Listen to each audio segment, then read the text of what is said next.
வணக்கம். நான் உங்கள் முத்துக்குமார், வழக்கறிஞர், மதுரை. தனியார் நிறுவனங்களில் ஐடி அல்லது பிரைவேட் செக்டார் வேலை செய்யும் ஊழியர்களை நாளிலிருந்து நீங்கள் வேலைக்கு வர வேண்டாம் என்று எவ்வித முன்னறிவிப்பும் இல்லாமல், அதாவது நோட்டீஸ் பீரியடு இல்லாமல் திடீரென நிர்வாகம் நீக்க முடியுமா? தமிழ்நாடு கடைகள் மற்றும் நிறுவனங்கள் சட்டம், TN shops and establishment act, அதன்படி ஒரு வருடம் தொடர்ந்து வேலை செய்த ஒரு ஊழியரை முறையான காரணமோ அல்லது ஒரு மாத முன்னறிவிப்போ தராமல் வேலையை விட்டு நீக்க முடியாது.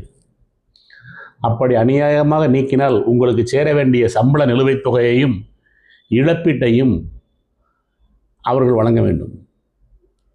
தவறும் பட்சத்தில் தொழிலாளர் நீதிமன்றத்தை, லேபர் கோர்ட் அணுகி உங்களது உரிமைகளையும் வேலை வாய்ப்பையும் மீட்டெடுக்க முடியும். தனியார் வேலை என்றாலும் உங்களுக்கு சட்டம் பாதுகாப்பு அளிக்கிறது. உரிமைகளை தட்டி கேளுங்கள். இணைந்திருங்கள். MM legal solutions, Madurai. நன்றி.